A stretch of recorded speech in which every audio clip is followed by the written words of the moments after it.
गोबाव सम सिगां भारतनि मोनसे गोथौ ओनसोलाव पालवान मुंनि मोनसे गुदु अरनबारिमोन। बे हाग्रामाया ओरैबायदि रोजा आरो गिथावनामोनदि सुबुंफोरा बेयाव थांनो गियोमोन। बेखौ बुंनाय जायोमोनदि बेवहाय सोरबा सासे हाग्रानि रैखागिरि दं, मोनसे सोमोनांथाव जिब जाय हाग्राखौ रैखा खालामोमोन। गामिनि साखाथियाव थाग्रा सुबुंफोरा माब्लाबा सोमोनांथाव दावराव दावसि खोनायोमोन, माब्लाबा बिफांफोराव गोमोथाव दागो नुयोमोन आरो गोबां खेब मैहुर खालामग्राफ्रा गोमाबोयोमोन।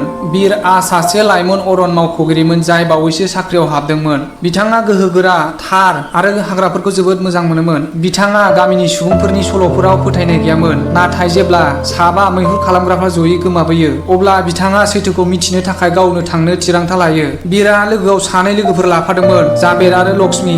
साथामबो हाग्रा गोथौआव हाबनो सानथांखि खालामदोंमोन। बिथांमोना गावसोरजों लोगोसे GPS केमेरा आरो हाथियारफोर लाफादोंमोन। जेब्लानो बिसोर हाग्रानि गोथौसिन हाबलांदोंमोन, थासारिया गोमोथाव जादोंमोन। बिफांफ्रा बार गैयाजासे दोरोदोंमोन, जुनारफ्रा गिनानै खारलादोंमोन आरो मोनायाव सोमोनांथाव जोंबाय थानाय मेगनफोर नुजादोंमोन। हरखाबै सानसे मोनायाव बिसोरखौ गाग्लोबनाय जादोंमोन, नाथाय बेफोर जुनारफोर नङामोन। बिसोरो हाग्रानि गोदो गोदायनि रैखागिरिफोरमोन, मोनसे गोदो गोदायनि हारिसा हानजा जायखौ बायजोनि मुलुगा बावगारदोंमोन। बिसोरो मैहुर खालामग्राफोर आरो दंफां सिखावफोरनिफ्राय हाग्राखौ रैखा खालामगासिनो दंमोन। बीरआ गावखौ आरो गावनि लोगोफोरखौ बासायदोंमोन, नाथाय जाबेदआ जोखोम जादोंमोन। लक्ष्मीआ बिथांखौ हाग्रानि हानिफ्राय बानायनाय मुलिजों फाहामदोंमोन, सासे हारिसा बैसोगोरा आइजोनि हेफाजाबाव। जेब्ला बीरआ थागिबिसाफोरजों रायज्लायो अब्ला बिथाङा मिथिनो मोनोदि बिसोरो दुथां नङा।